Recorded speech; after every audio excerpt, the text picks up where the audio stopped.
સારું, ચાલો વાત કરીએ ગર્ભાવસ્થામાં હાઈ બ્લડ શુગરની, જેને હાઇપરગ્લાયકેમિયા પણ કહેવાય છે.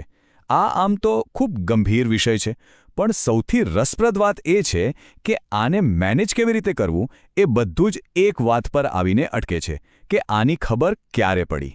ચાલો આ બે અલગ અલગ સમયની વાર્તાને સમજીએ. તો સવાલ એ છે કે આ નિદાનનો સમય આટલો બધો ક્રિટિકલ કેમ છે?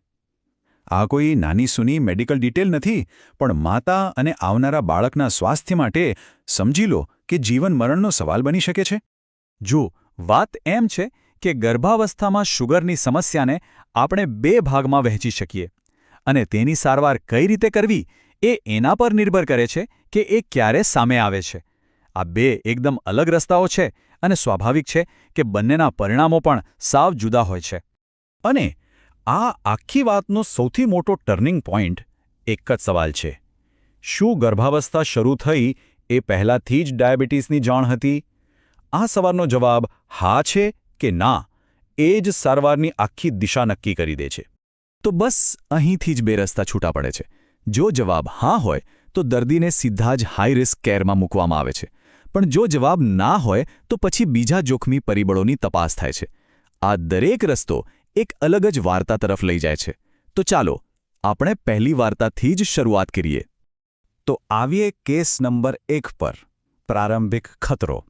કલ્પના કરો કે એક દર્દી છે જેમણે ગર્ભાવસ્થાના શરૂઆતના દિવસોમાં જ ખબર પડે છે કે એમનું બ્લડ શુગર ખૂબ હાઈ છે. આ એવી પરિસ્થિતિ છે જેમાં તાત્કાલિક અને ગંભીર ધ્યાન આપવું પડે છે. હવે માની લો કે ગર્ભાવસ્થાના પહેલા 3 મહિનામાં જ તેમનો HbA1c રિપોર્ટ 9% આવે છે. આ એક બહુ મોટી ચેતવણી છે, એક રેડ ફ્લેગ છે. કારણ કે HbA1c શું છે? એ છેલ્લા 3 મહિનાની એવરેજ શુગર બતાવે છે. મતલબ કે ગર્ભધારણ સમયે અને એના પછી પણ શુગર સતત હાઈ રહ્યું છે. 20થી 25%. આ આંકડો સાંભળવામાં જ ડરામણો લાગે છે, નહીં? પણ સવાલ એ છે કે આ આંકડો છે શેનો? આ 20થી 25%નું જોખમ છે બાળકમાં ગંભીર જન્મજાત ખોડખાપણ હોવાનું. અને આટલું મોટું જોખમ એ જ બતાવે છે કે ગર્ભાવસ્થાની શરૂઆતમાં જ હાઈ શુગર હોવું કેટલું ખતરનાક સાબિત થઈ શકે છે. આટલા મોટા જોખમ પાછળનું કારણ છે ઓર્ગેનોજેનેસિસ. આ એક વૈજ્ઞાનિક શબ્દ છે, પણ એનો મતલબ ખૂબ જ મહત્વનો છે. ગર્ભાવસ્થાના પહેલા 8 અઠવાડિયા. આ એ જ સમય છે જ્યારે બાળકના બધા જ મુખ્ય અંગો જેમ કે હૃદય, મગજ, કિડની બધું બની રહ્યું હોય છે. અને આ નાજુક સમયમાં જો લોહીમાં શુગરનું પ્રમાણ વધારે હોય તો એ આખી વિકાસની પ્રક્રિયાને ખોરવી શકે છે. અને બસ આ જ કારણ છે કે આવા કેસમાં એકદમ એગ્રેસિવ ટ્રીટમેન્ટ પ્લાન બનાવવો પડે છે. અમુક દવાઓ જેમ કે બ્લડ પ્રેશર માટેની AC ઇન્હિબિટર્સ કે કોલેસ્ટ્રોલ માટેની સ્ટેટિન્સ, જે ગર્ભ માટે સારી નથી, એને તરત જ બંધ કરી દેવાય છે. આંખો પર ડાયાબિટીસની કોઈ અસર તો નથી ને, એ જોવા માટે સ્પેશિયાલિસ્ટ પાસે તપાસ થાય છે. અને શુગરને સતત કાબૂમાં રાખવા માટે કન્ટિન્યુઅસ ગ્લુકોઝ મોનિટરિંગ એટલે કે CGM અને ઇન્સ્યુલિન એ તરત જ શરૂ કરી દેવામાં આવે છે. સારું, તો આ હતી પહેલી વાર્તા. હવે ચાલો એકદમ એનાથી વિરુદ્ધ બીજા કેસ પર જઈએ. અહીં એક એવા દર્દી છે જેમને ગર્ભાવસ્થાની શરૂઆતમાં કોઈ તકલીફ નથી, બધું જ નોર્મલ છે, પણ પછી વાર્તામાં એક નવો વળાંક આવે છે. તો એક સવાલ મનમાં આવે કે ભાઈ, જો શરૂઆતમાં બધું બરાબર જ હતું તો પછી 24થી 28 અઠવાડિયાની વચ્ચે ફરીથી બધાનું સ્ક્રીનિંગ શા માટે કરવું? આનું કારણ છે એક ખાસ પ્રકારનો ડાયાબિટીસ, જેને જેસ્ટેશનલ ડાયાબિટીસ મેલિટસ કે ટૂંકમાં GDM કહેવાય છે. અહીંયા જ ગર્ભાવસ્થાનો એક શારીરિક પ્લોટ ટ્વિસ્ટ આવે છે. જુઓ, પ્લેસેન્ટા એટલે કે ગર્ભનાળ જે બાળકને પોષણ આપે છે, એ પોતે જ અમુક હોર્મોન્સ બનાવે છે, જેમ કે HPL, પ્રોજેસ્ટેરોન, કોર્ટિસોલ. અને આ હોર્મોન્સ માતાના શરીરમાં ઇન્સ્યુલિનની અસરને ઓછી કરી દે છે, જેને આપણે ઇન્સ્યુલિન રેઝિસ્ટન્સ કહીએ છીએ. આ GDM છે કે નહીં એ જાણવા માટે 75 ગ્રામ ગ્લુકોઝનો ટેસ્ટ થાય છે, અને એના નિયમો બહુ જ કડક છે. ખાલી પેટે, પછી ગ્લુકોઝ પીધાના 1 કલાકે અને 2 કલાકે. આ 3 રીડિંગમાંથી જો એક પણ રીડિંગ નક્કી કરેલા લેવલ કરતાં વધારે આવી ગયું તો બસ GDMનું નિદાન પાક્કું થઈ જાય છે. ફક્ત એક જ રીડિંગ.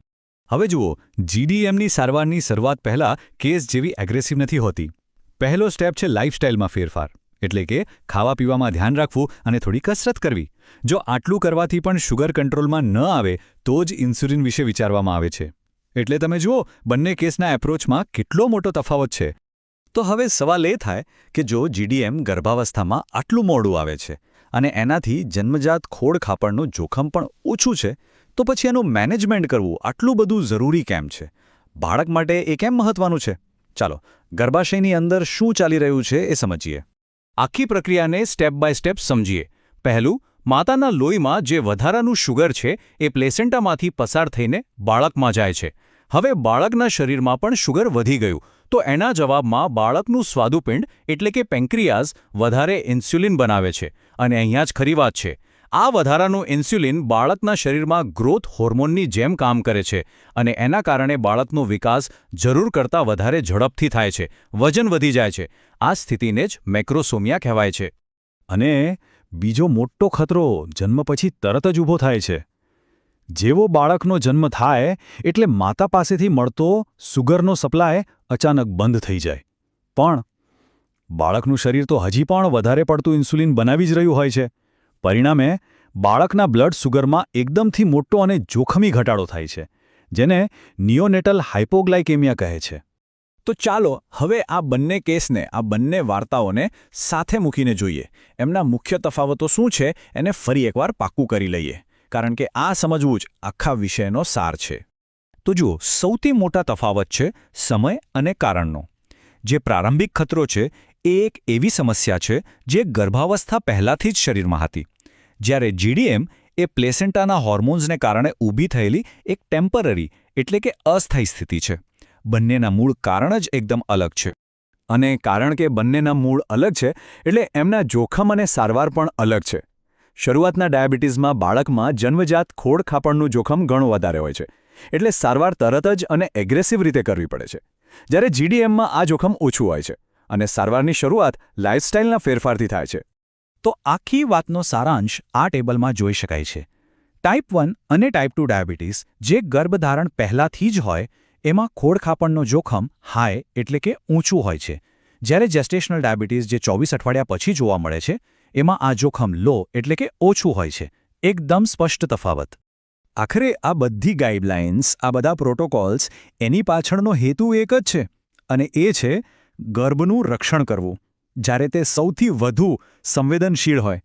બસ આ જ એનો મૂળભૂત સિદ્ધાંત છે. આ આખી વાત આપણને એક બહુ મોટા અને રસપ્રદ સવાલ પર લાવીને મૂકી દે છે. જો પ્લેસેન્ટામાં આટલી તાકાત છે કે એ શરીરમાં ડાયાબિટીસ જેવી એક કામચલાઉ સ્થિતિ પેદા કરી શકે છે, તો વિચારો ગર્ભાવસ્થા દરમિયાન શરીર પર એના બીજા એવા કેટલાય ઊંડા અને છુપાયેલા પ્રભાવો હશે જે આપણે કદાચ હજી પૂરી રીતે સમજ્યા પણ નથી.